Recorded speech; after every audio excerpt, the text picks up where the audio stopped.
tafsir tentang penyakit sifilis yang beliau sebut tadi yang melanda kita punya bangsa.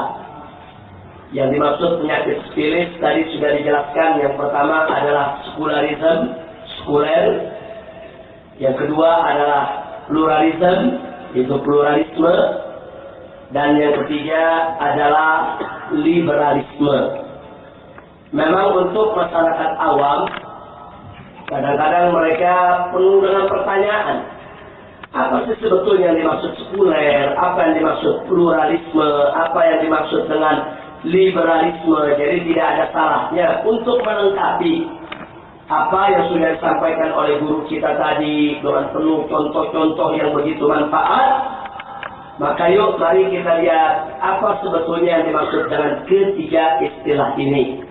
Saya melihat ini penting karena ini juga berkaitan dengan fatwa Majelis Ulama Indonesia Pusat yang dikeluarkan pada saat munasnya yang lalu, di mana Majelis Ulama Indonesia mengeluarkan fatwa bahwa sekularisme, pluralisme, dan liberalisme bukan dari ajaran Islam.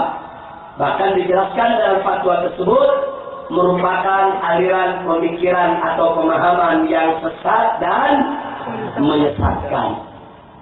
Nah, kita mulai dari yang pertama, sekularisme. Simpel saja. Kalau dalam bahasa Arab disebut al-ilmaniyah. Apa sih maksud al-ilmaniyah?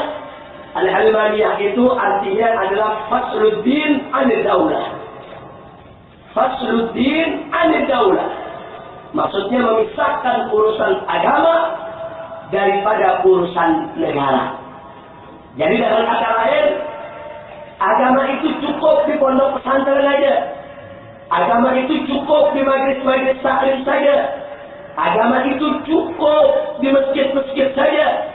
Ayat Al-Quran dan hadis-hadis Nabi cukup disampaikan di tempat-tempat ibadah saja, di majlis-majlis zikir saja. Tapi di lembaga-lembaga kenegaraan semua itu tidak boleh ada. Segala bentuk simbol-simbol agama harus dicopot. Segala bentuk simbol-simbol agama harus disingkirkan. Jadi betul-betul fasluddin, agama itu dicopot, dipisahkan, dipinggirkan, anid daulah, daripada urusan kenegaraan. Kira-kira jelas gak, Bu? Bu, jelas. Nah, jadi orang-orang macam ini, dia tidak mau dengar ayat Al-Quran atau hadis Nabi. Tidak. Dia lebih takut kepada undang-undang dan peraturan daerah. Dia tidak peduli dengan ayat Al-Quran dan hadis Nabi. Tidak. Dia lebih peduli dengan hukum-hukum yang dibuat oleh akal manusia. Nah, ini disebut sekularisme, saudara. Jadi dipisahkan. Mereka bilang apa? Kita kalau sholat, contoh Nabi. Kalau puasa, contoh Nabi. Kalau kita zakat, haji, contoh Nabi. Tapi kalau kita memimpin negara, menjalankan roda pemerintahan, nggak perlu kita contoh Nabi. Urusan agama, kita contoh Nabi. Urusan negara, tidak perlu kita bawa-bawa agama. Nah, jadi saudara, sekali lagi, pemikiran macam ini disebut sekularisme. Kira-kira jelas gak, Pak? Jadi kalau tadi Pak Kiai bilang sekuler itu maksudnya sekuler. Nah, sekarang mari kita jawab. Persis ayat yang kita bacakan tadi yang ditulis oleh panitia di depan kita, saudara. Allah mengatakan dalam Al-Quran Al-Karim Faqala ta'ala, laqad kana lakum fi Rasulillahi uswatun hasanah. Di sini Allah menyatakan laqad kana lakum, sesungguhnya bagi kamu sekalian, hei umat Islam, hei orang yang beriman, hei pengikut Nabi, sesungguhnya bagi kamu sekalian, siapapun kamu, apakah kamu pejabat, apakah kamu rakyat, apakah kamu kiai, apakah kamu santri, atau kamu orang awam biasa, sesungguhnya bagi kamu sekalian fi Rasulullah, di dalam diri Rasulullah, di dalam kepribadian Rasulullah, uswatun, ada suri tauladan yang baik. contoh yang baik, yang menarik, saudara. Di sini Allah menyebutkan fi Rasulillah, di dalam diri Rasulullah. Allah tidak menyebut fi sholati Rasulillah, di dalam sholatnya Rasulullah. Tidak. Allah tidak menyebut fi siyami Rasulillah, di dalam puasanya Rasulullah. Tidak. Allah tidak menyebut fi hajjati Rasulillah, di dalam hajinya Rasulullah. Tidak. Allah juga tidak menyebut fi zakati Rasulillah, di dalam zakatnya Rasulullah. Tidak. Dan Allah juga tidak menyebut fi ibadati Rasulillah, di dalam ibadahnya Rasulullah. Tidak. Tapi yang Allah sebutkan fi Rasulillah, di dalam diri Rasulullah. Nah, kenapa ini harus saya ungkapkan, saudara? Andai kata di ayat ini dikatakan fi ibadah di Rasulullah, berarti Nabi cuma menjadi contoh dalam urusan ibadah saja. Kalau ayat ini berbunyi fi sholat di Rasulullah, berarti Nabi menjadi suri tauladan hanya dalam urusan sholat saja. Tapi kalau Allah sudah menyatakan fi Rasulullah, di dalam diri Rasulullah, berarti apa saja yang datang dari Rasulullah, apakah itu ucapan, apakah itu pemikiran, apakah itu sikap hidup, apakah itu amal perbuatan, apa saja yang diputuskan Nabi, semuanya merupakan uswatun. Nah, jadi di sini ini ayat sebetulnya salah satu dalil bahwa Islam itu komprehensif, kamil, samil, sempurna, menyeluruh. Islam itu akidah, wa syariah, wa akhlak. Islam itu adalah akidah, syariat, dan akhlak. Tiga perkara ini tidak bisa dipisahkan. Akidah menyangkut soal keyakinan. Syariat menyangkut soal aturan hidup, termasuk aturan berdagang, aturan berumah tangga, sampai kepada aturan bernegara. Sudah. Akhlak ini menyangkut tata krama kehidupan kita, kesantunan kita berbudi pekerti. Itulah yang masuk daripada ajaran Islam. Nah, jadi dalam ayat ini kita bisa lihat, Pak Bu, ya, Islam itu nggak misah-misahin. Oh, urusan agama di masjid, urusan negara sendiri, nggak bisa. Kenapa?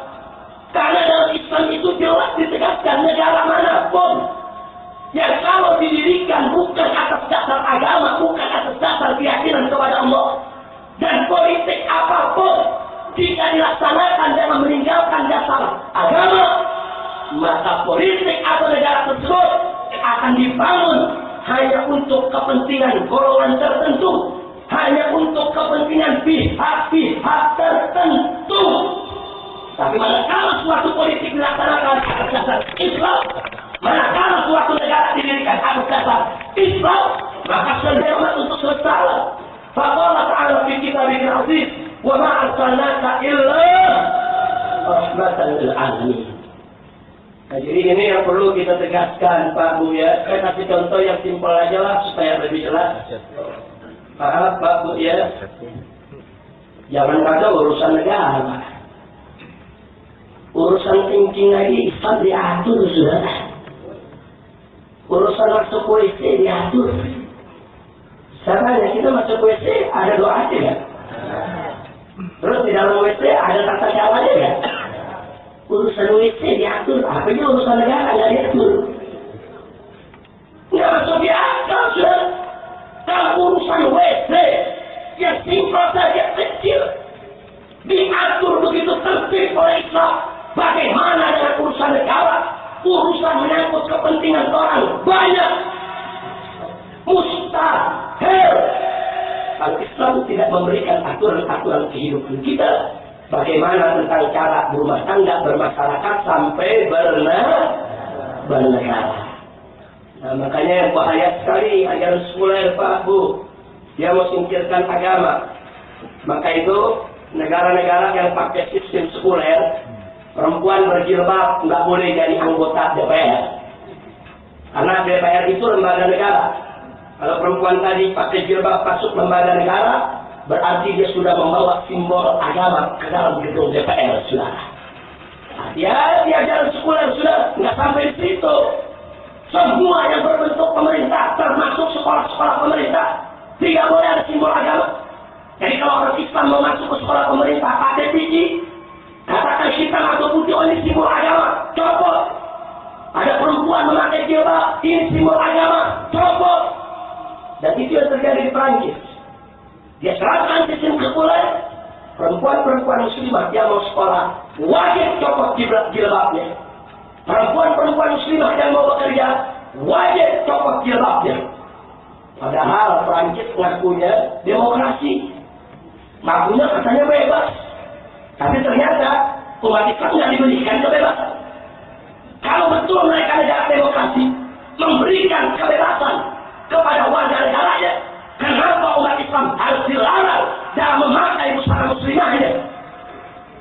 Nah, jadi supaya tahu ini negara-negara sekuler. Saya tanya, kalau di Indonesia diterapkan model begini bahaya tidak? Bahaya tidak? Nah, kalau saya mau tanya umat Islam, mau nggak Indonesia macam itu? Mau tidak? Nah, kalau kita tidak mau, berarti fatwa MUI kita dukung tidak? Jelas sudah. Nah, sekarang ada upaya dari kelompok-kelompok tertentu ingin mensekulerkan Indonesia. Jadi ada mereka berupaya bagaimana supaya Indonesia ini sekuler, saudara.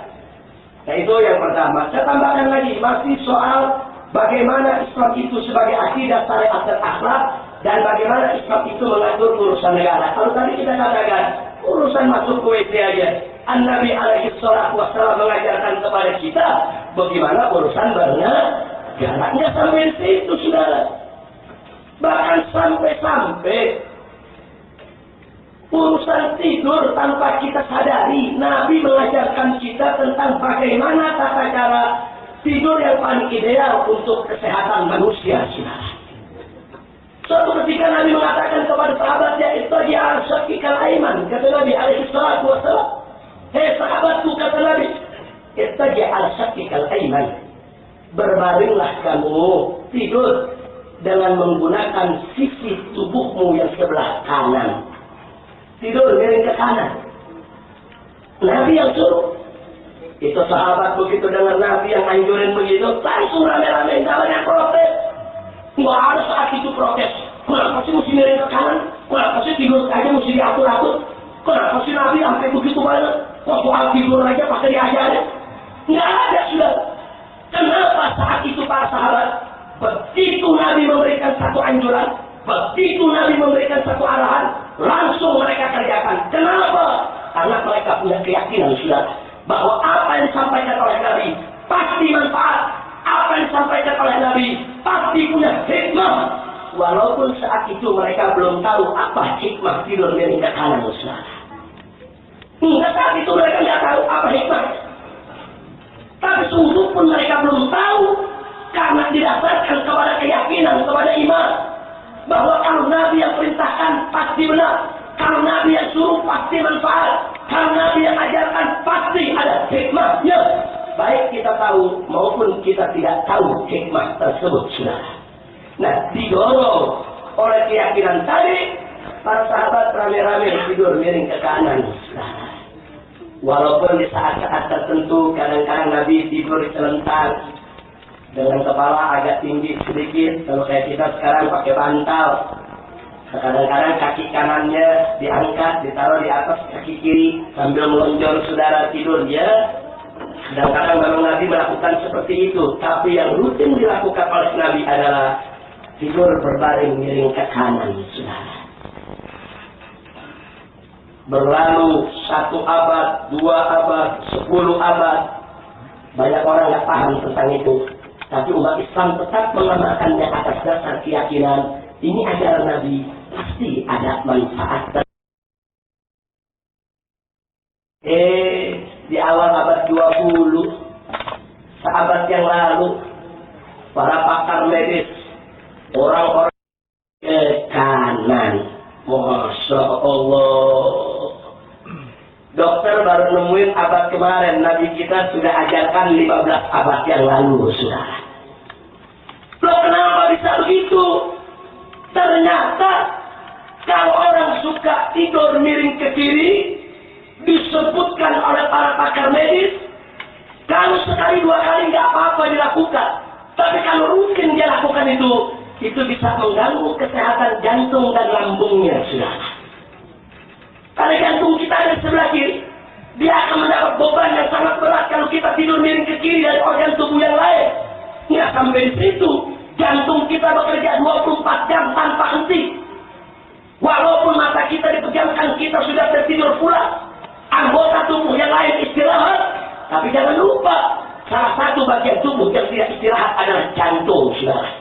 Dia tetap berdetak untuk memompa darah dialirkan ke seluruh tubuh. Dia tidak berhenti, terus sirkulasi darah di seluruh tubuh dijalankan. Walaupun kita tertidur pula dalam kondisi jantung yang bekerja keras 24 jam non-stop, tiada henti. Nggak boleh diberikan beban yang lebih, saudara.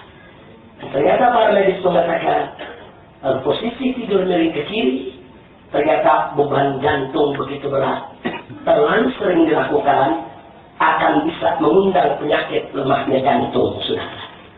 Masya Allah, pantas kita punya Nabi nggak pernah lari pagi ke Monas, sehat jantungnya.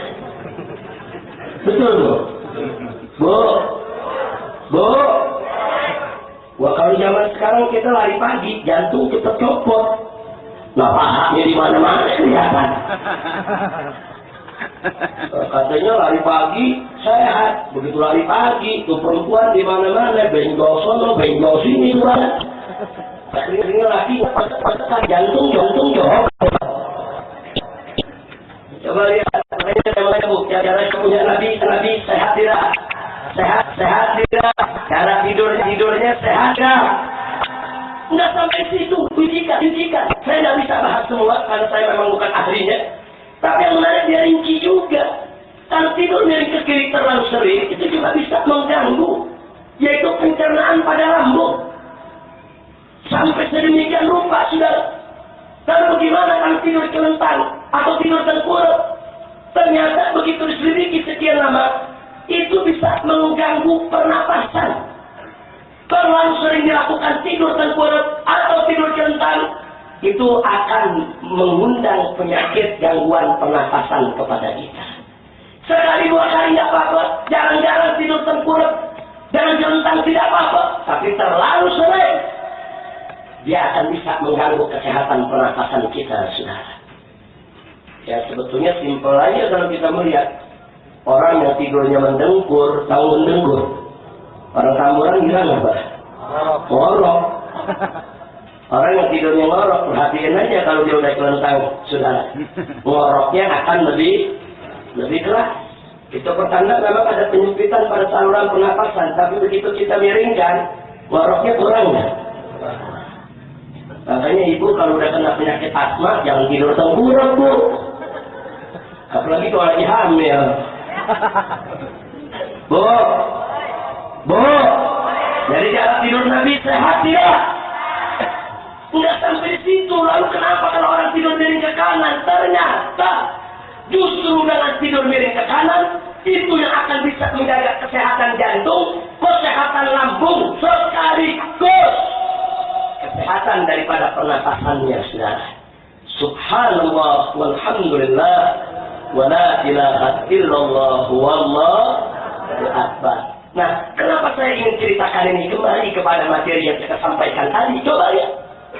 Sahabat dulu dianjurkan oleh Nabi tidur miring ke kanan, tidak protes, tidak banyak komentar. Sami'na wa ata'na, kami dengar ya Rasulullah, kami taat, jalankan. Ternyata keyakinan para sahabat yang begitu hebat, justru itu yang membuat mereka mendapatkan banyak hikmah dari apa yang mereka ikuti dengan cara hidup Nabi kita Sayyiduna Muhammad Sallallahu Alaihi Wasallam. Nah artinya Pak Bu, lihat urusan tidurnya Nabi, urusan merem manfaat. Meremnya Nabi manfaat. Merem doang bu, urusan merem. Urusan merem tidur, kita contoh manfaat. Nah kalau tidurnya Nabi kita contoh manfaat. Bagaimana cara dagangnya Nabi? Bagaimana cara bisnisnya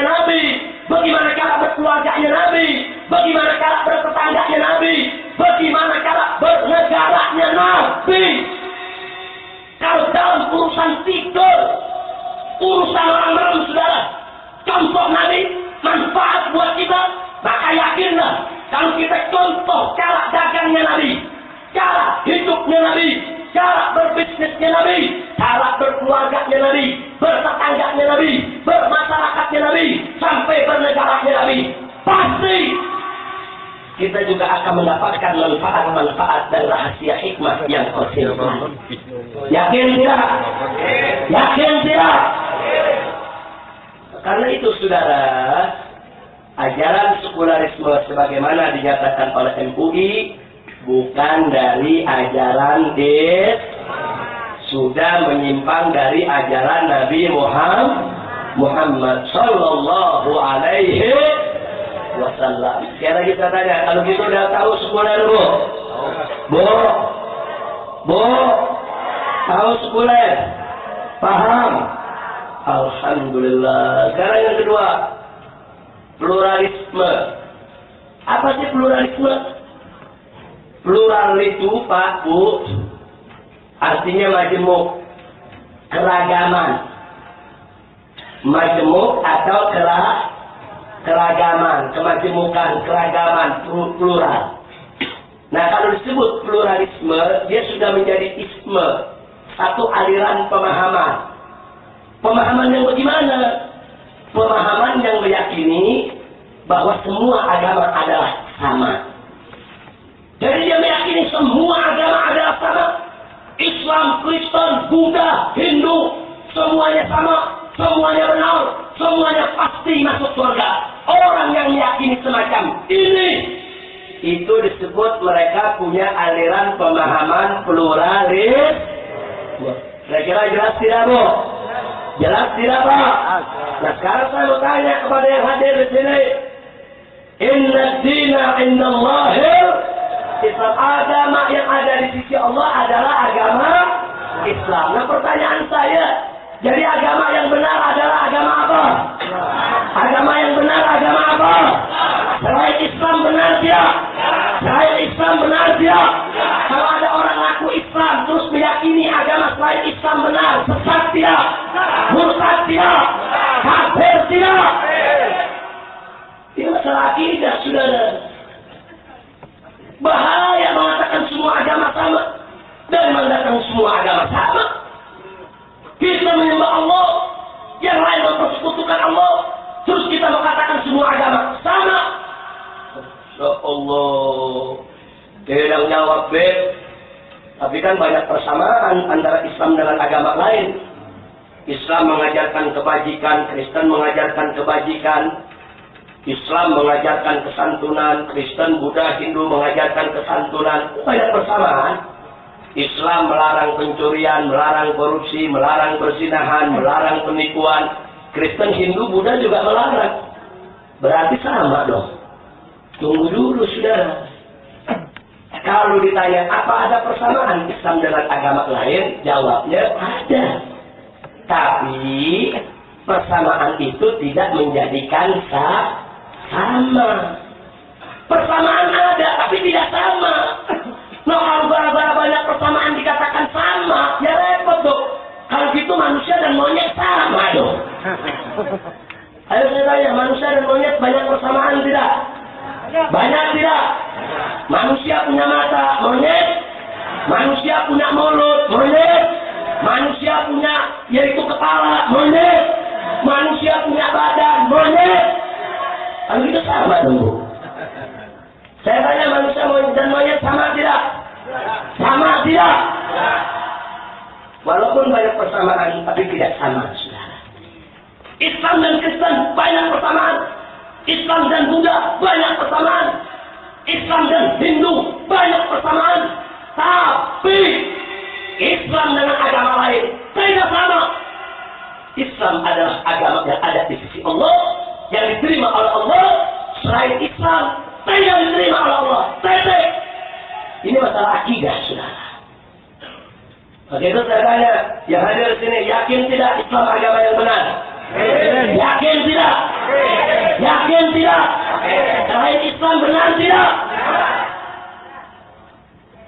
Saudara, terus ada bilang, waduh Habib, kalau gitu kita tidak toleransi dong. Tunggu dulu saudara. Toleransi di dalam Islam bukan berarti kita mengakui agama lain itu benar. Bukan. Toleransi dalam Islam itu wajib. Ya, kita mesti menghormati umat beragama lain. Betul. Kita nggak boleh mengganggu umat beragama lain. Betul. Kita mesti ikut menjaga, melindungi keselamatan jiwa, harta benda umat beragama lain yang tidak mengganggu kita. Betul. Kita nggak boleh mengganggu ibadahnya umat beragama lain. Betul. Tapi bukan berarti kita mengakui agama lain itu benar. Tidak. Artinya Islam diajarkan kita terima kemajemukan. Kita hidup tetangga kanan Kristen, tetangga kiri Buddha, depan rumah Hindu. Tidak ada masalah sudah. Silakan kita hidup majemuk. Silakan kita hidup plural. Biarkan masing-masing menjalankan ibadah sesuai dengan keyakinannya. Titik. Yang Islam silakan berkeyakinan bahwa agama yang benar adalah Islam. Selain Islam tidak benar. Yang Kristen juga silakan punya keyakinan dan mengatakan yang benar hanya Kristen. Selain Kristen tidak benar. Silakan. Yang Buddha juga mengatakan agama yang benar adalah Buddha. Selain Buddha tidak benar. Silakan. Itu keyakinan masing-masing saudara. Kita tidak akan pernah memaksa agama lain untuk mengatakan bahwa Islam adalah agama yang benar. Tidak. La ikraha fiddin. Kita tidak akan pernah memaksa agama lain saudara. Mereka mengakui kebenaran Islam, memasuk ke dalam Islam, kita sambut sebagai saudara Muslim kita. Betul. Mereka tidak memasuk ke dalam ajaran Islam, kita hormati mereka sebagai seorang manusia, selama mereka tidak mengganggu umat ini. Kira-kira jelas tidak? Jelas tidak? Ini enggak toleransi, kita disuruh ngakuin agama lain benar. Nah, bagaimana bisa sama? Kita yakin Allah Maha Suci, masa mau disamain sama di pantai? Enggak bisa dong saudara. Enggak bisa. Saya mau tanya, ridho tidak kalau Islam disamakan dengan agama lain? Ridho tidak? Jadi kita masing-masing itu namanya Pak Bu, pluralistik, kemajemukan, kehidupan di suatu masyarakat kita terima. Pluralistik, kemajemukan kehidupan bermasyarakat. Itu sesuatu sunnatullah yang nggak bisa kita tolak. Tapi pluralisme sebagai suatu isme, aliran pemikiran dan pemahaman yang mengatakan semua agama sama, wajib kita tolak. Nah, makanya kalau kita buka Pak Bu ya, ada satu buku ditulis, buku itu berjudul Fikih Lintas Agama, ditulis oleh tokoh-tokoh liberal Indonesia. Apa dia katakan dalam buku tersebut? Umat Islam tidak berhak mengklaim hanya agamanya yang benar. Umat Islam harus mengakui bahwa agama lain juga benar. Umat Islam harus meyakini dan harus beriman bahwa Muhammad dan semua sesembahan-sesembahan yang ada di agama lain, orang-orang suci di agama lain, semuanya ada di surga. Dan semua agama pasti masuk surga. Saya tanya, sesat tidak? Sesat tidak? Ini salah satu penulisnya baru mati kemarin. Alhamdulillah. Ini ada satu lagi yang belum mati-mati nih. Ada satu lagi yang belum mati-mati. Lu jangan nyebut dulu, belum sampai. Ini ceramah baru gigi 2 nih. Udah mau gigi 7-an. Lu ntar kalau udah gigi 7 baru boleh lu sebut. Ya Allah. Kira-kira jelas tidak? Nah, jadi ini persoalannya Pak. Kalau kita mengatakan hanya agama Islam yang benar, selain Islam tidak diterima di sisi Allah, bukan berarti kita tidak hargai agama lain. Itu keyakinan. Maka itu kalau ada pendeta mengatakan di hadapan pengikutnya, saudara-saudara Kristiani, bahwa agama Kristen yang benar, selain Kristen tidak benar, silakan. Silakan, asal jangan lu ngomong di rumah gue. Ngomong di rumah gue mau bacot.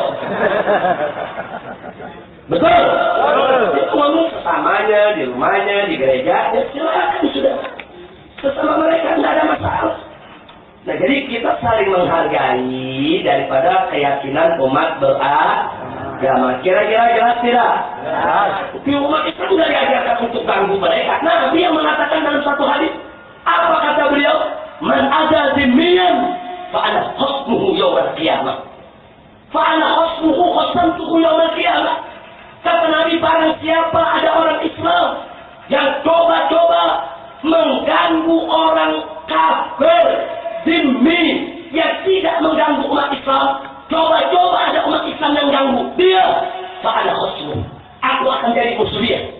Khosamtuhu yawmal qiyamah, aku musuhi orang Islam yang suka mengganggu orang lain tadi di hari kiamat. Insyaallah, saudara. Nabi yang kasih tahu, kalau ada orang Islam coba-coba ganggu orang di luar Islam, ya tidak ganggu kita. Orang di luar Islam yang mengumat Islam baik, hidup bermasyarakat baik, jadi warga yang baik. Kata Nabi, coba-coba umat Islam ganggu dia, maka aku akan jadi musuh si orang Islam yang suka ganggu tadi. Aku musuhi dia di hari kiamat. Masya Allah, yang begini di agama lain nggak ada, saudara. Berarti ucapan Nabi ini sudah cukup dari dalil buat kita betapa toleransinya ajaran Islam. Betul? Lakum dinukum.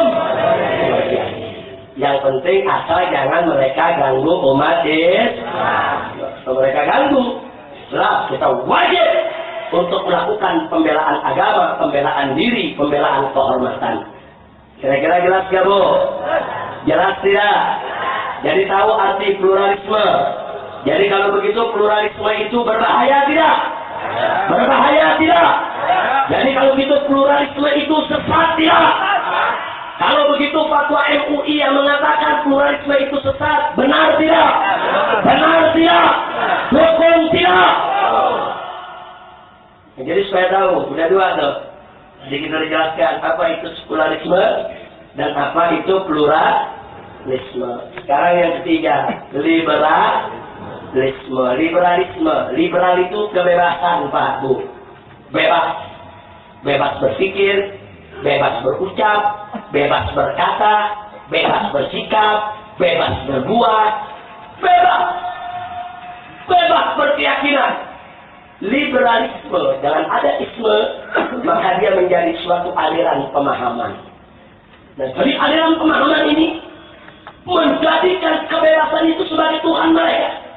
Pokoknya manusia itu bebas. Apa saja yang dia melakukan bebas.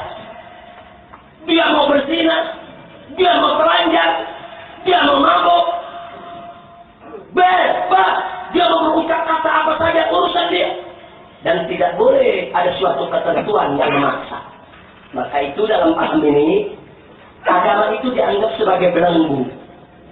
Mereka katakan, kalau orang diwajibkan sholat, maka kata wajib itu sudah melanggar kebebasan manusia. Kata wajib itu sudah melanggar. Tidak boleh ada yang mewajibkan. Kenapa? Karena kewajiban itu melanggar atas kebebasan. Begitu juga kata haram. Kalau dikatakan sesuatu itu haram, itu berarti pembelengguan. Orang yang haramkan nggak boleh berbuat, padahal dia bebas untuk berbuat. Jadi begitu dikatakan haram, haram itu menjadi pengebirian hak.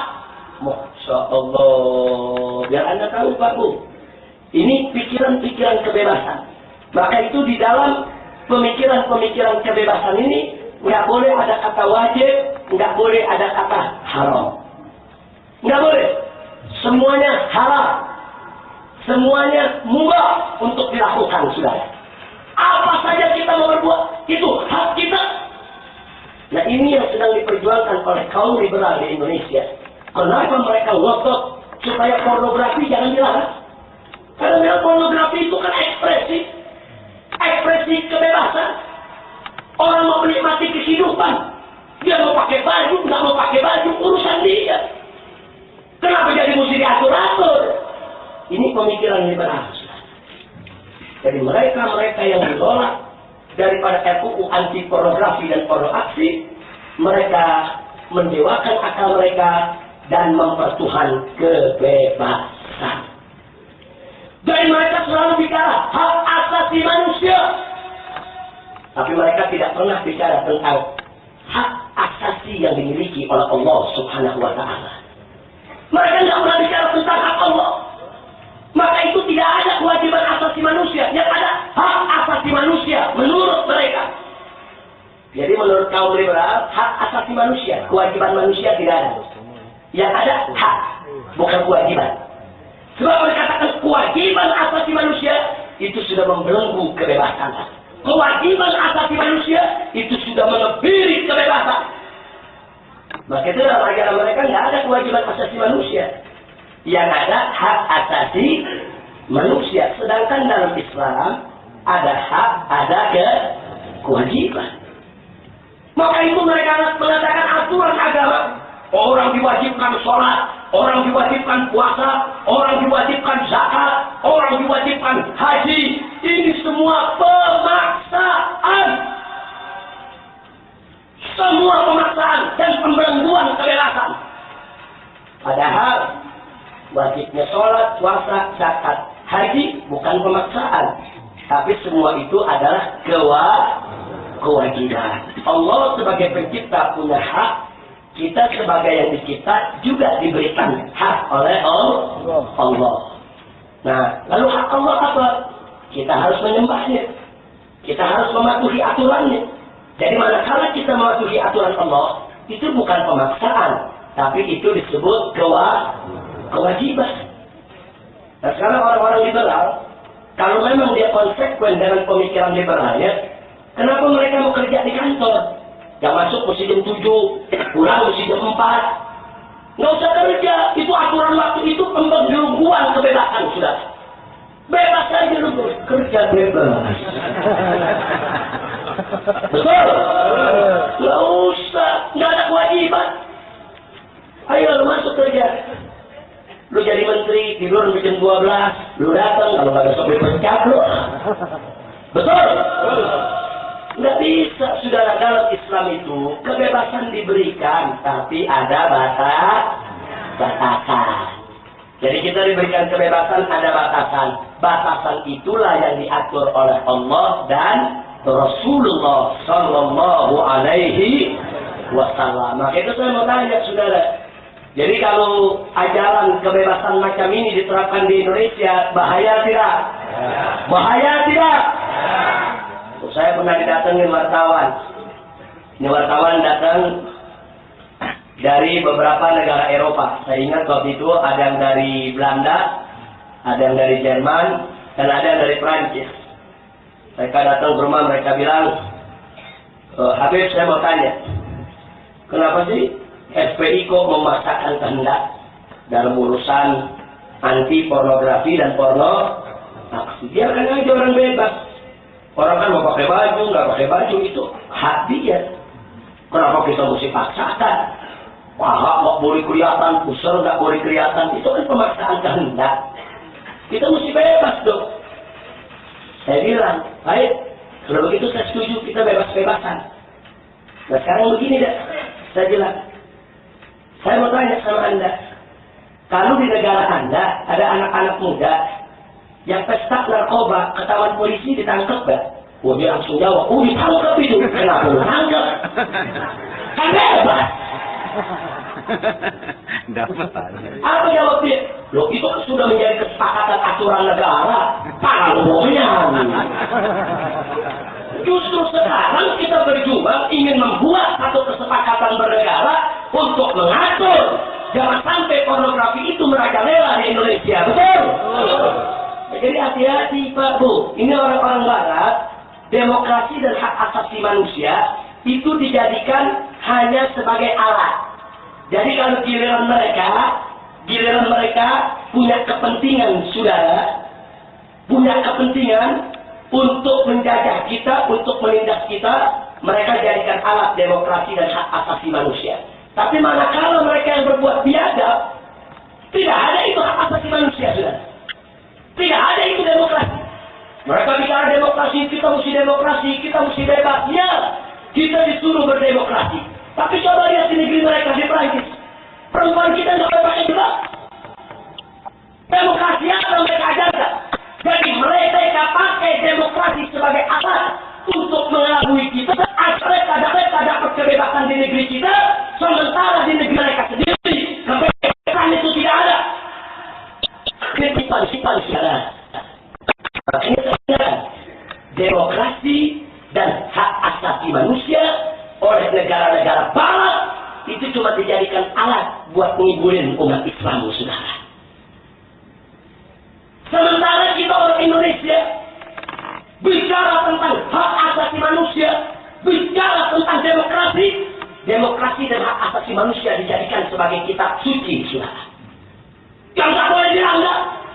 Masya Allah. Sekarang kita lihat, giliran ada jenderal kita melaksanakan tugas di Timur Timur, berhadapan dengan pemberontak, tembak-menembak, pemberontak banyak terbunuh. Sampai hari ini kita dikejar-kejar oleh Amerika Serikat, Australia, dan Inggris. Jenderal Indonesia melanggar hak asasi manusia. Mereka harus diadili di pengadilan internasional.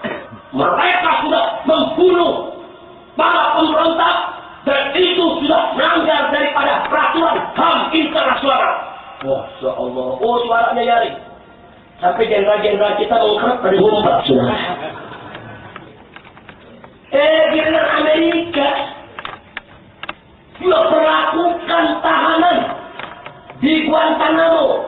Ribuan umat Islam di penjara, saudara. Disiksa tiap hari oleh mereka. Yang disetrum, yang disiram cairan kimia, yang direndam di air, yang dibuat cacat seumur hidup. Dan lihat apa terjadi di Abu Ghraib di Irak, saudara.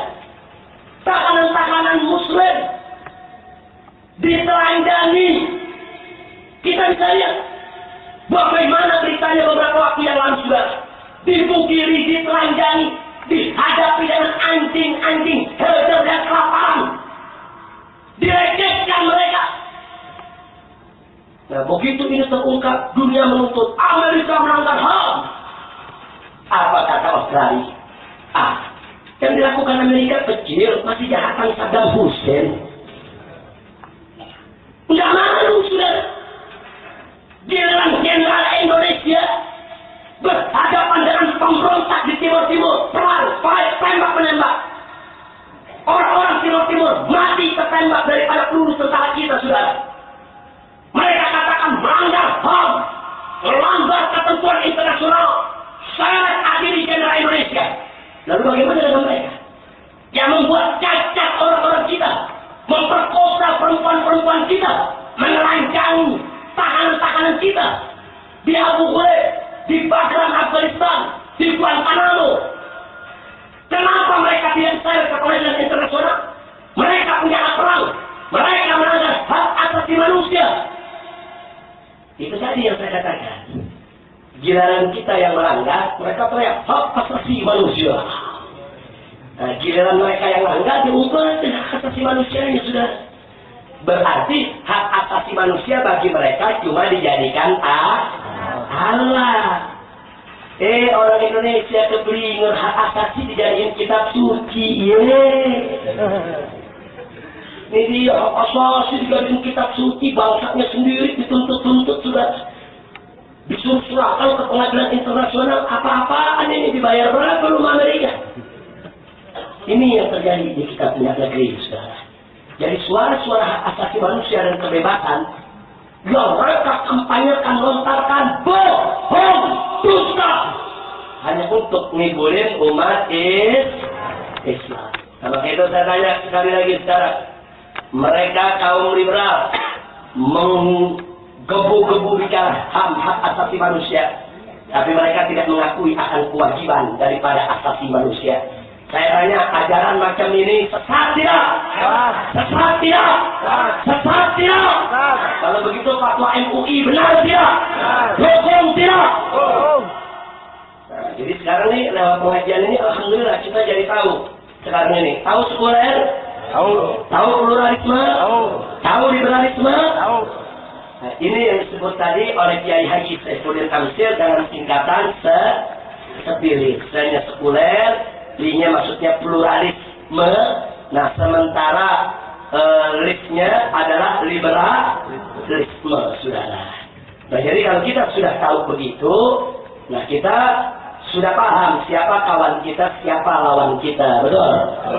Nah, terus tadi Kiai Haji Saifuddin Amsyir cerita, cukup mengharukan. Waktu beliau mengatakan, saya ketemu pendeta,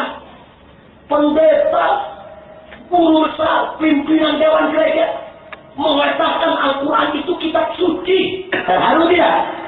Terharu tidak? Di Indonesia ada kiai bilang Al-Quran kitab suci. Pendeta mengatakan Al-Quran kitab suci. Ada kiai bilang Al-Quran kitab porno. Ini dia, saudara. Saya mau tanya semua yang ada di sini, Al-Quran itu kitab suci bukan? Kitab suci tidak? Kitab? Saya tanya semua sekarang yang ada, saudara. Kalau ada orang mengatakan bahwa kitab suci yang paling pokok di dunia adalah Al-Quran, rela tidak? Ridho tidak? Terima tidak? Jadi kalau ada orang ngaku Islam mengatakan Al-Quranul Karim sebagai kitab suci yang paling pokok di dunia, sesat tidak? Murtad tidak? Kafir tidak? Saya mau tanya kepada umat Islam, kalau Al-Quran dilecehkan, marah tidak? Marah tidak? Siap berjuang tidak? Siap bela Al-Quran tidak? Cuman saya heran, ada orang ini kiai yang menghina Al-Quran, begitu tersinggung marah. Giliran Al-Quran disinggung dia diam. Masya Allah, saudara, bapak, ibu, masyarakat Petamburan yang mungkin bertanya-tanya, ada apa sih kemarin di Petamburan? Betul? Ini dia nih, gara-gara kiai porno. Gara-gara kiai porno, saudara. Dia mengatakan dalam satu wawancara yang dimuat dalam Situl Jir, jaringan Islam liberal, dimuat secara lengkap, dan kita mendapat print outnya dari internet, saudara. Kita dapatkan, dan itu dimuat di koran-koran. Dia mengatakan, ditanya oleh wartawan, dia jawab, menurut saya, kata dia, kitab suci yang paling koros di dunia adalah Al-Quran. Pakai ketawa nih. Ini dia, saudara, saya tanya jujur, Al-Quran dikira marah tidak? Marah tidak? Sekarang kita ingatkan dia. Jadi saya dan kawan-kawan hari Senin yang lalu, kita datang ke kantor dia. Kita sampaikan. Kita bilang sama dia, ini kita membawa 150 tanda tangan kiai-kiai NU se-Jawa Timur yang memimpin pondok-pondok pesantren ternama. Kita tunjukkan. Apa isinya? Dia minta dibacain, malu nggak bisa baca. Dibacain, saudara, isinya. Kiai-kiai tadi mengatakan pernyataan Anda yang mengatakan bahwa kitab suci yang paling porno di dunia adalah Al-Quran, itu merupakan pernyataan kekufuran yang sudah keluar dari ajaran Islam. Karena itu kami meminta kepada saudara, ini kata kiai-kiai yang tanda tangan, saudara, dalam suratnya, untuk segera mencabut pernyataan tersebut, taubat kepada Allah, dan minta maaf kepada umat Islam secara terbuka di media massa. Kita sampaikan itu surat. Terus dia minta dibacain lagi. Siapa aja kiai-kiai yang tanda tangan? Kita bacain satu persatu kiai-kiai yang tanda tangan. Kiai-kiai top di Jawa Timur, kiai-kiai NU yang istiqomah, saudara. 150 kiai NU yang istiqomah. Kita baca itu. Begitu dibacain, ngamuk juga. Bisa ngamuk juga dia. Wow, saya udah gebrak mega. Dia bilang itu bukan Kiai NU, itu bangsat semua. Karena saya di situ hanya mengantar 2 kiai, saya cuma mengantar. Saya kasih saran kepada 2 kiai tadi, diam aja. Biarin aja dia marah. Kita kan cuma ngantar surat. Emang gue pikir. Sudah. Akhirnya marah dan seterusnya. Selesai. Dia caci maki kesana kemari. Macam-macam orang organisasi dia caci maki. Cuma satu yang dia nggak caci maki. FPI doang. Loh kenapa? Gak ada di depan dia. Gue tinggal tangkrem.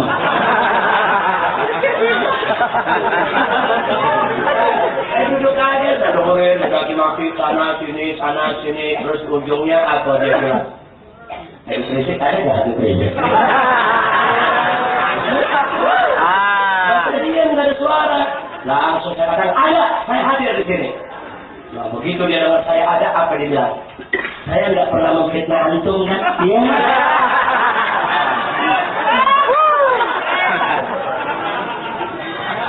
Sudah, tapi memang saya nggak perlu saya katakan. Saya datang kemari hanya ngantar tamu. Surat sudah dibaca, Anda sudah tahu. Yang soal sikap terserah Anda. Anda mau jawab, nggak mau jawab, mau marah, silakan. Dalam surat ada ultimatum, itu yang buat dia marah. Dalam ultimatum tersebut disebutkan dalam waktu 1 minggu. Kalau Anda tidak mencabut pernyataan tersebut, maka kami para kiai, para tokoh NU di Jawa Timur akan memproses secara hukum. Itu yang buat dia marah, proses hukum. Saya bilang, Anda baca.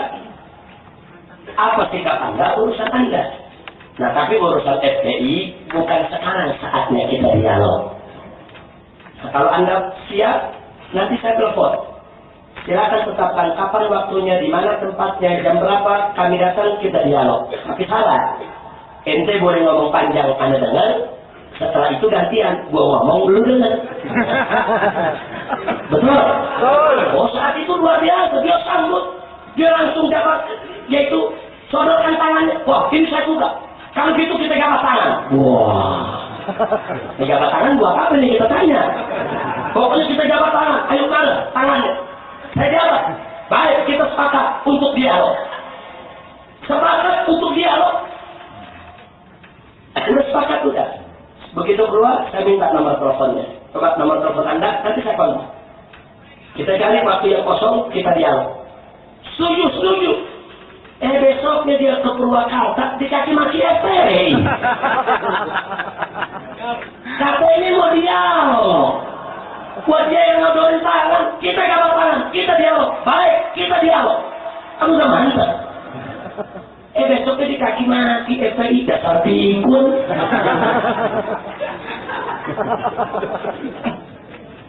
Saudara, kejadian Purwakarta saya perlu sampaikan. Di sana itu tidak ada tindak anarkis, itu fitnah. Saya punya rekaman kejadiannya. Saya panggil pengurus-pengurus FPI Purwakarta. Ada apa? Nah, saya lihat film rekamannya. Ternyata di sana digelar dialog di satu aula lintas agama. Semua ormas umat beragama diundang. Yang Islam, yang Kristen, yang Buddha, yang Hindu, termasuk FPI. Nah, pengurus FPI datang. Loh, kenapa datang? Itu kan dialog lintas agama dengan harapan. Karena pembicaranya di situ yang mengatakan bahwa kitab suci yang paling terhormat di dunia adalah Al-Quran. Nah, para pengurus FPI Purwakarta menganggap ini kesempatan untuk klarifikasi. Tanya, Kabariyun, apa betul Anda mengatakan begitu? Nah, jadi kan motor Ayun datang. Begitu sudah datang duduk, acara dimulai. Begitu acara dimulai, mulailah si penceramah ini bicara. Tadinya bicaranya bagus, pakai 1 ayat, 2 ayat, atau hadis. Tahu-tahu error.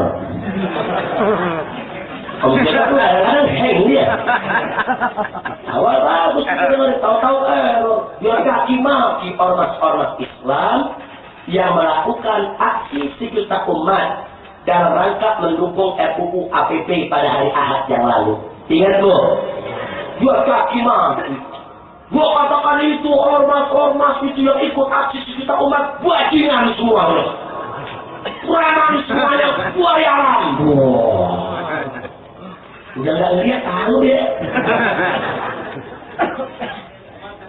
Jadi kan sudah dia katakan habis dikaki maki. Pengurus FPI masih bisa nahan diri. Kemudian ternyata caci maki itu makin melebar. Semua ormas dikaki maki, FPI termasuk disebut, habis-habisan dikaki maki. Akhirnya pengurus FPI merasa sebagai tamu dikaki maki, tersinggung. Betul? Kira-kira orang Kamburan diundang sebagai tamu, begitu datang dikaki maki, kita apain? Botos. Betul? Ini yang terjadi. Pengurus FPI pun berdiri, instruksi protes. Stop! Kami instruksi, kami protes. Stop, itu fitnah. Anda jangan menyebar fitnah di sini. Kami warga Purwakarta selama ini kondusif. Antar ormas, antar umat beragama, kita damai hidup di Purwakarta. Kenapa Anda datang kemari ingin adu domba umat? Anda harus kabur, itu fitnah.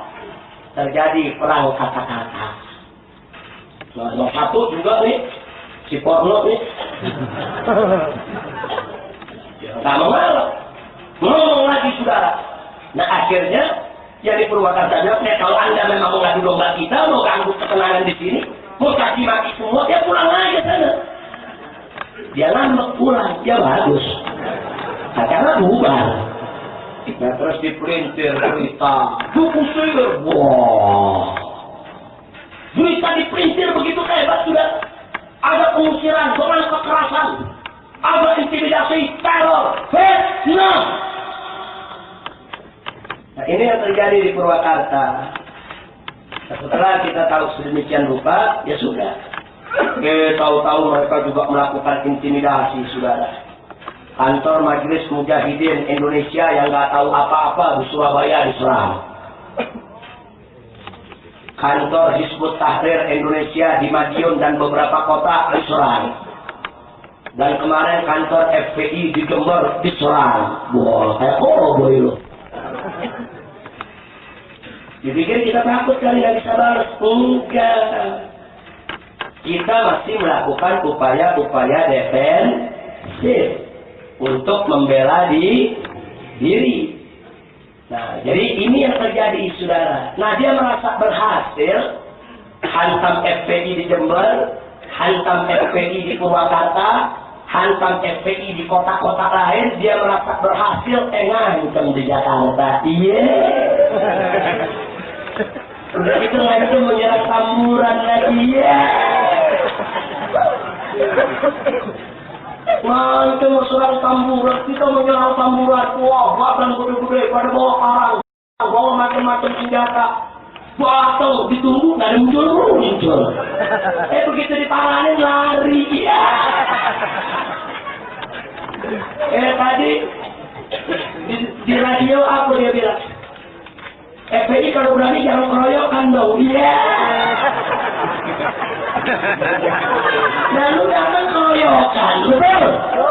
Pakai nantangin ini berantem atu-atu. Iya. Ya kalau berantem atu-atu kan komandan lawan komandan. Betul? Kalau itu suruh berantem sama yang nggak lihat, mahal ya. Betul? Betul? Bukan kita kalau bicara perang, komandan lawan komandan, yang di bawah lawan di bawah, betul? Sekarang kita suruh berantem sama yang nggak lihat, ya. Kita putar-putar juga nggak tahu.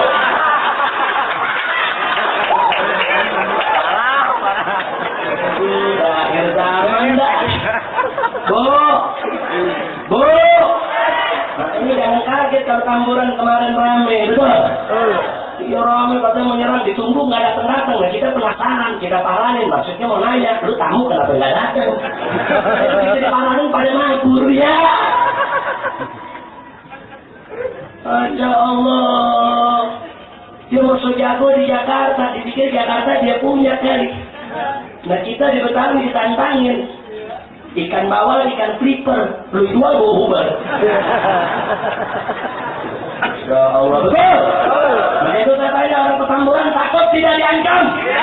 Takut tidak? Dia berjuang. Jadi sekarang mereka ini sudah lah yang mencoba jalan, katanya tersinggung. Kami tersinggung, kenapa kiai kami diperlakukan seperti itu? Lu tersinggung, kiai lu digituin, gua tersinggung, Al-Quran dihina, bro.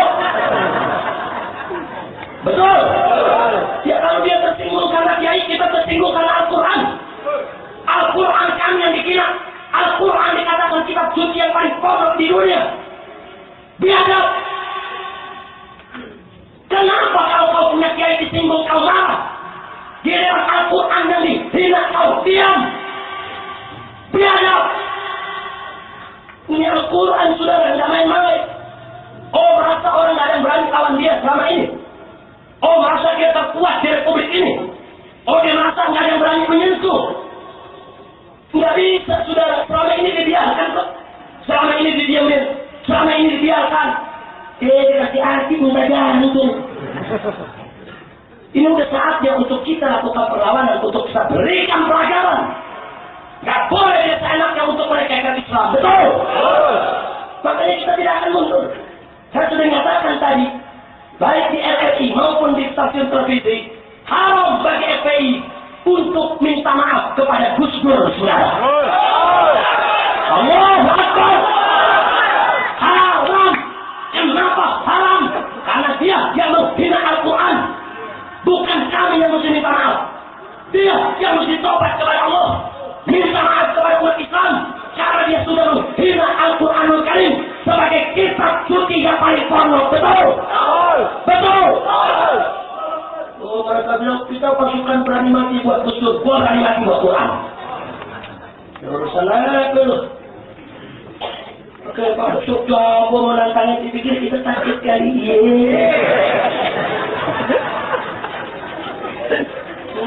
Saudara dia merasa selama ini nggak ada yang melawan, nggak ada yang nentang.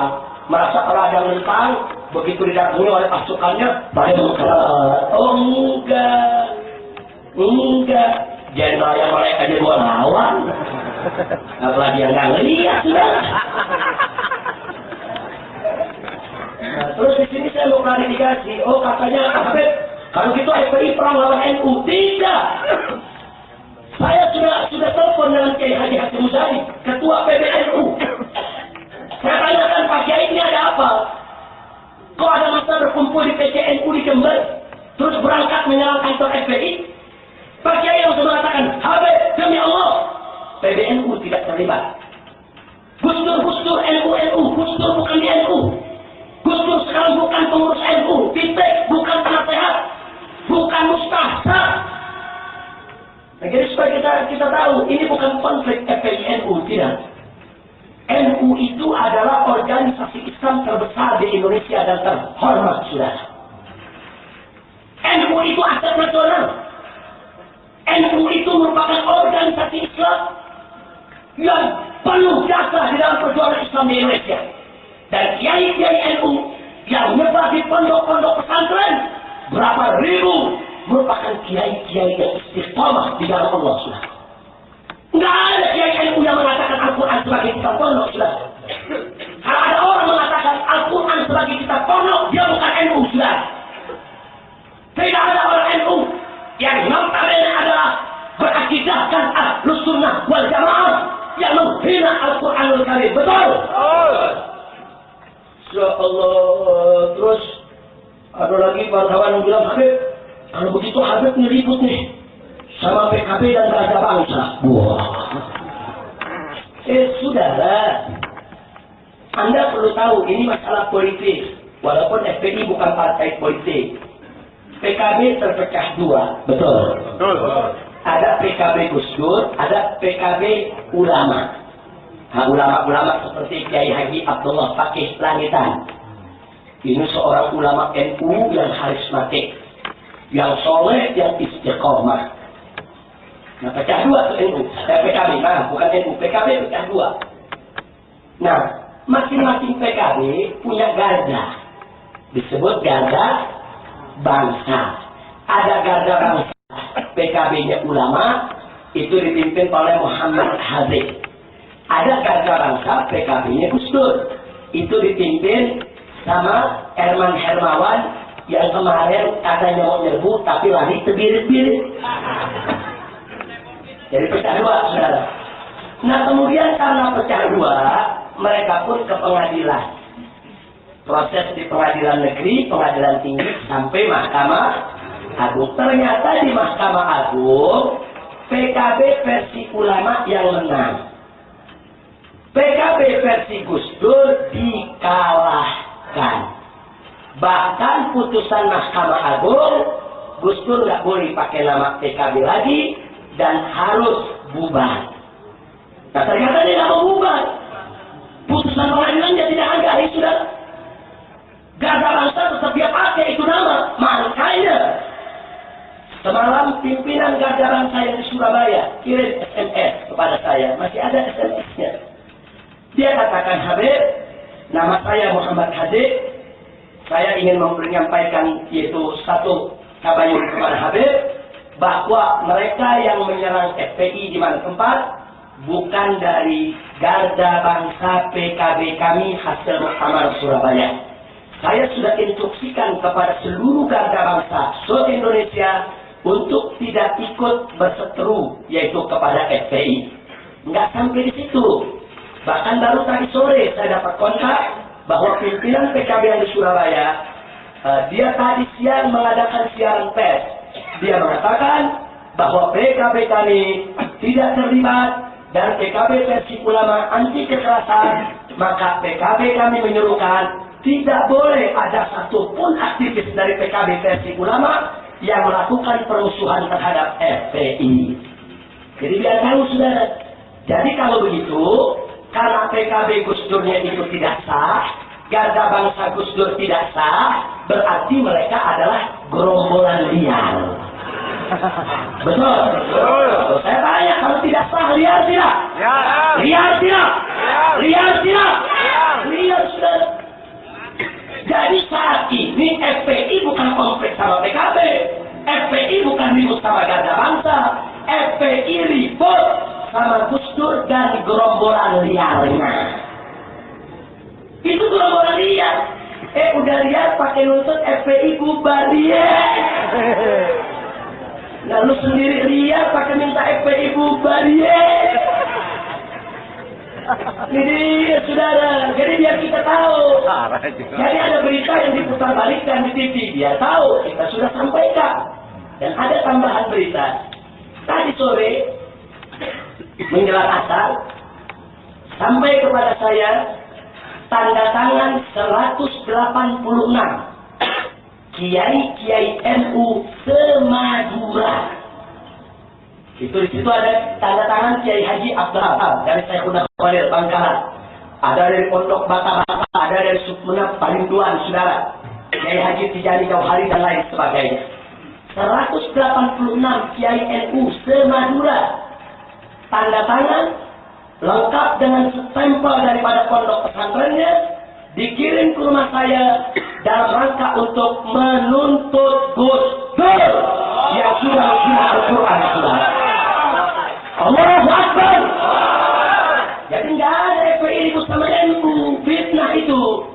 Jadi saat ini berarti di tangan saya ada 336 tanda tangan kiai NU Jawa Timur dan Madura.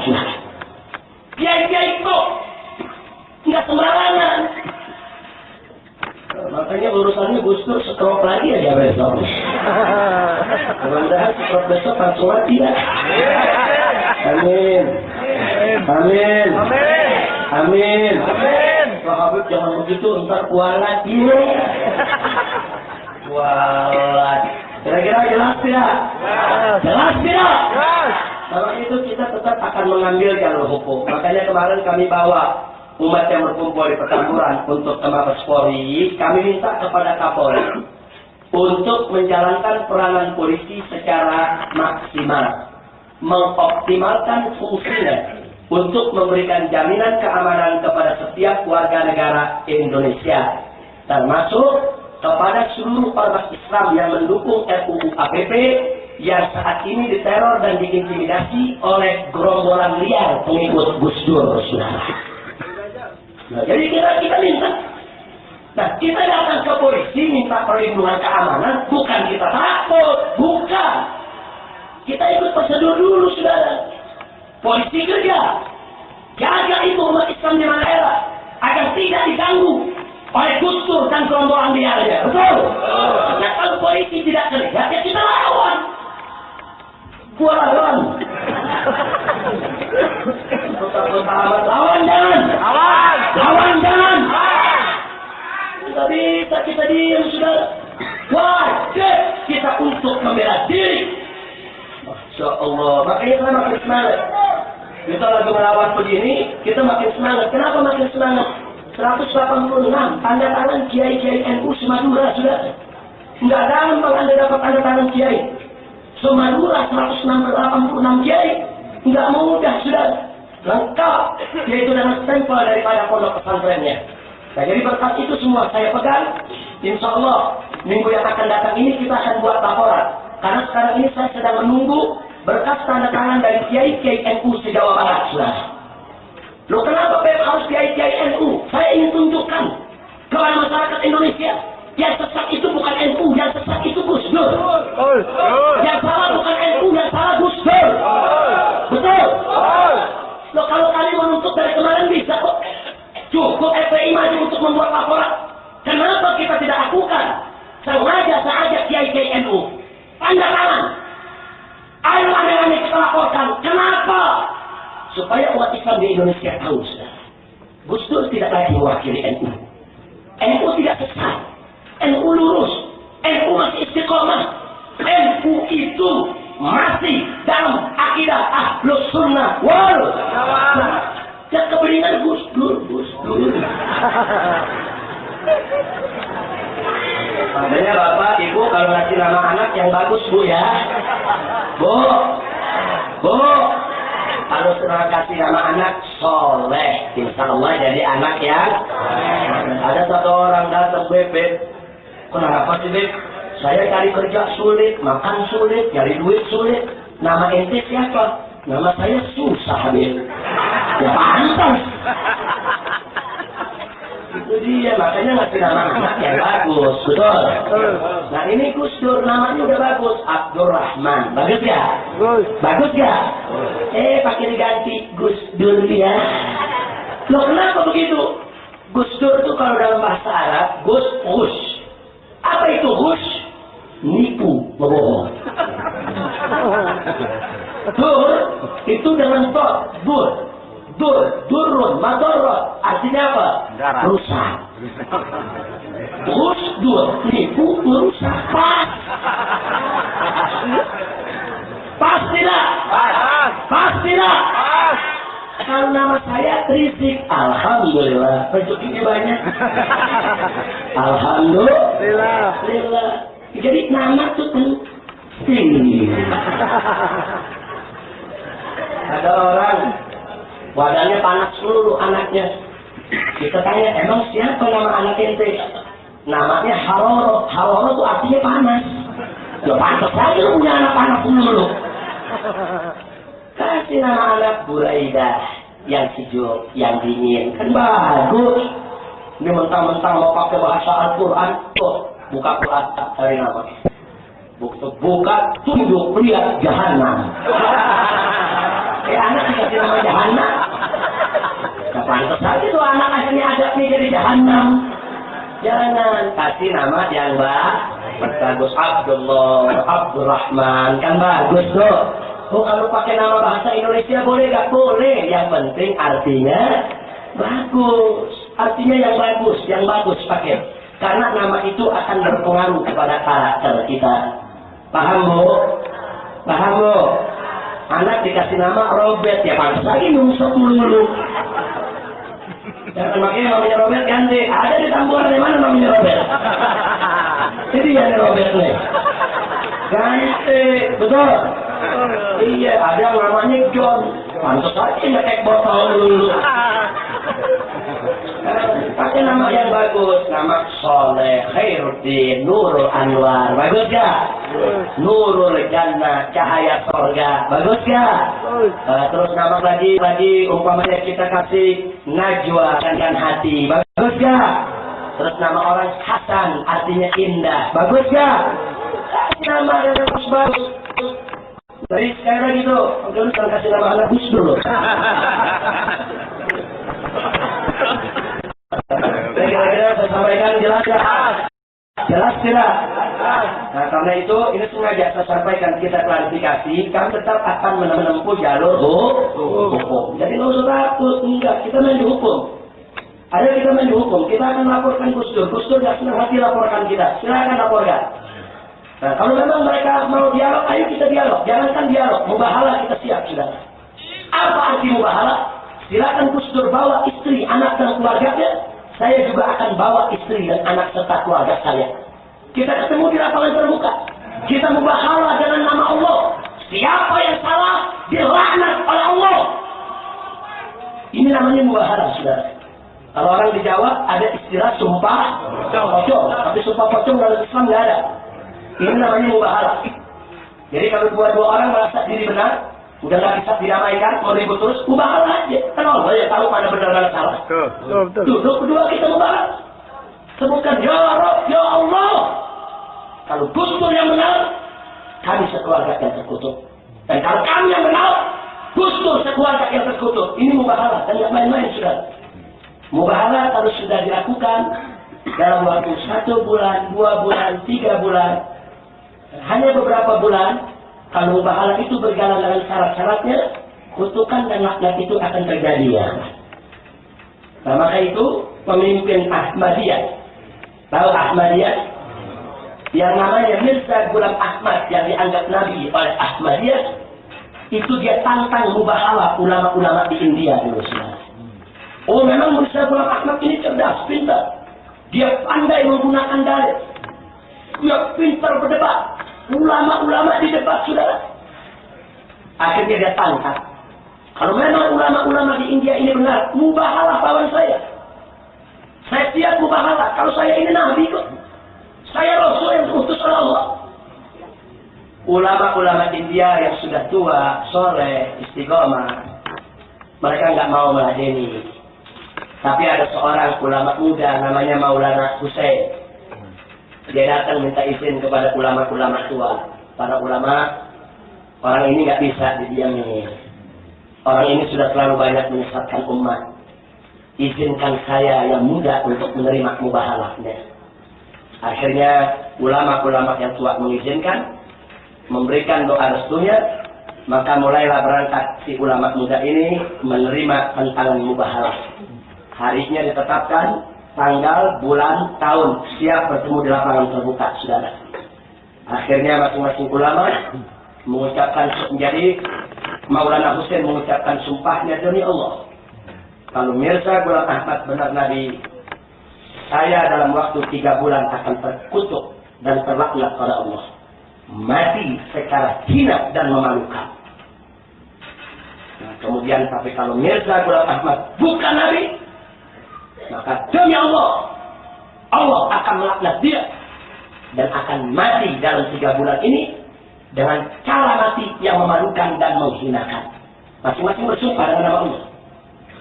Setelah itu, masing-masing berpisah. Satu India melihat apa yang terjadi, saudara. Sebulan berlalu, belum ada apa-apa. 2 bulan berlalu, belum ada apa-apa. Mirza Ghulam Ahmad masih jalan ke sana kemari. Dengan bangga dia berkata, tunggu, sebentar lagi Maulana Hussein itu akan mati. Tunggu. Tapi ternyata masuk bulan ketiga, Mirza Ghulam Ahmad sudah mulai tidak keluar rumah. Katanya sakit, meriah. Kemudian, makin hari penyakitnya makin bertambah. Mulailah hanya murid terdekat yang boleh masuk, lain nggak boleh masuk, saudara. Sakit apa gerangan? Ternyata dia terkena penyakit kusta. Penyakit kusta di sekujur tubuhnya. Begitu cepat, makin hari digerogoti dia punya badannya. Dan dia nggak berani lagi ketemu pengikutnya. Murid-murid setianya memagari. Tidak boleh ada ketemu Mirza Ghulam Ahmad. Karena kalau ketemu ini memalukan satu India. Sudah saat itu dirahasiakan oleh murid-murid setianya. Dan akhirnya persis di bulan ketiga, Mirza Ghulam Ahmad dengan penyakit yang sudah makin membusuk masuk ke kamar mandi dan akhirnya mati dalam WC, saudara. Nabi mati di WC.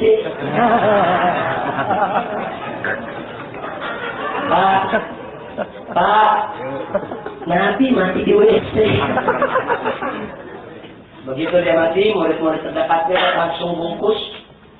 Itu dengan kain kafannya ditutup, tidak boleh ada orang yang melihat. Dia katakan ini memang sudah umurnya sampai.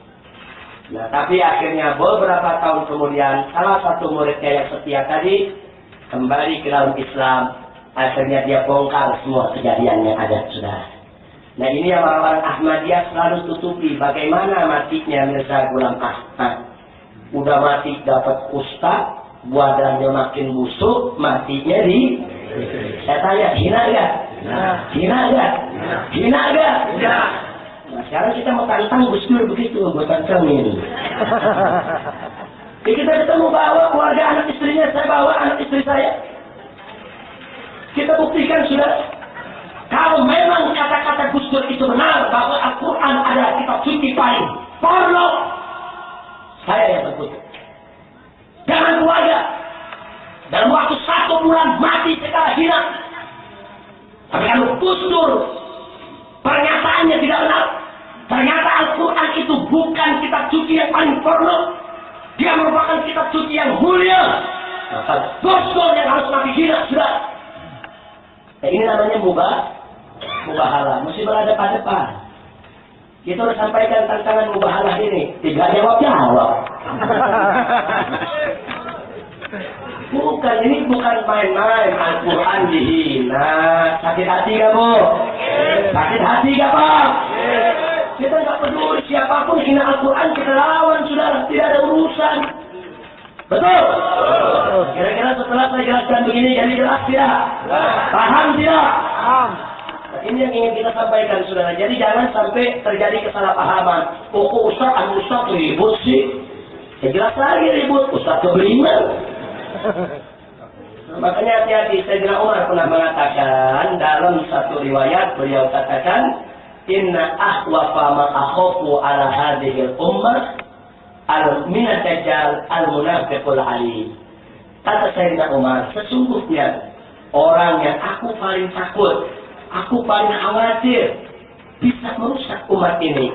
Bahkan aku lebih takut kepada dia daripada kepada Dajjal. Dia lebih menakutkan dari Dajjal. Dia bisa merusak umat ini. Siapa dia? Kata Sayyidina Umar, al-munafiqul alim. Orang munafik yang alim, saudara. Terus ada yang bertanya, kaifa yakunul munafiqu aliman? Bagaimana orang munafik itu kok jadi alim? Maksudnya apa sih orang munafik yang alim? Sayyidina Umar mengatakan, alimul lisan, jahilul qalbi wal amal. Dia punya lidah yang alim. Lidahnya pintar baca Quran, pintar baca hadis. Lidahnya pintar berdebat, pintar berdiplomasi. Lidahnya pintar bicara, pintar untuk mengungkapkan apa isi hatinya. Sudah pintar berargumentasi. Tapi dia punya hati, dia punya amal perbuatan, hina, jahiliyah, busuk. Nah, ini kata Sayyidina Umar lebih berbahaya daripada Dajjal. Loh, kenapa lebih berbahaya daripada Dajjal? Karena Dajjal nanti datang menggoda orang beriman dengan kekuatan sihirnya, saudara. Dia gunakan kekuatan sihirnya. Dia bisa hidupkan yang mati. Tanah kering dia pegang bisa keluar air. Dia gunakan kekuatan sihir untuk menggoda orang beriman, saudara. Tapi kalau munafik yang alim, dia menipu umat bukan dengan itu. Dengan memutarbalikkan ayat Al-Quran, memutarbalikkan hadis Nabi, Dia tipu umat tanpa umat tahu kalau itu adalah penipu, sudah. Kalau Dajjal kita tahu itu Dajjal, kita lindungi, kita punya iman.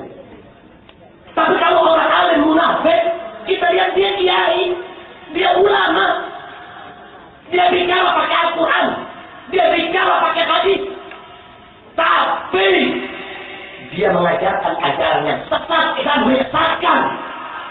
Maka itu kata Sayyidina Umar, ini lebih berbahaya daripada Dajjal.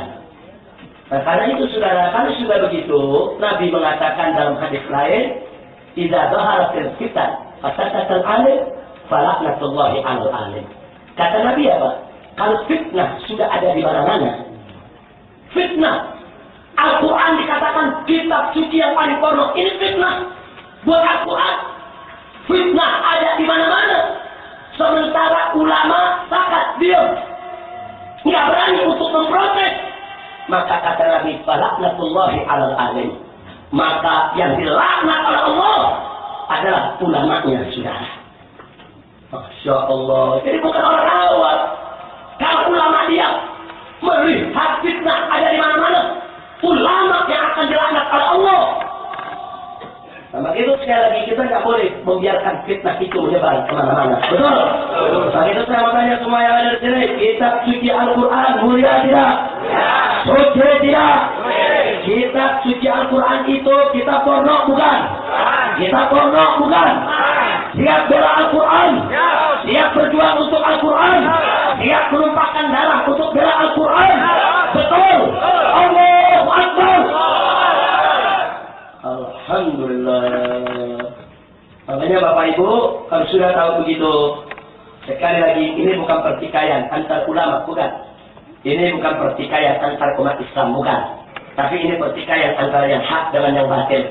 Ini pertikaian antara mereka yang ingin membela kesucian Al-Quran dengan mereka yang ingin menghinakan Al-Quran, saudara. Dan demi Allah, pembela-pembela Al-Quran tidak boleh diam dimanapun berada kalau Al-Quran dihinakan. Betul?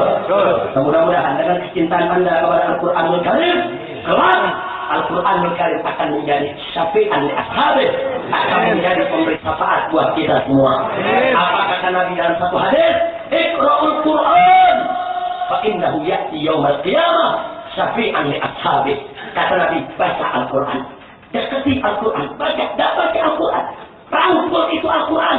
Kenapa? Kata Nabi, fa'innahu ya'ti. Karena Al-Quran nanti akan datang kepadamu. Yaumal qiyamah, di hari kiamat, syafi'an li ashabih, sebagai pembela bagi mereka yang suka membaca dan membela Al-Quranul Karim, saudara. Maka itu saya tanya sekali lagi, siap baca Al-Quran? Siap belajar Al-Quran? Siap membela Al-Quran?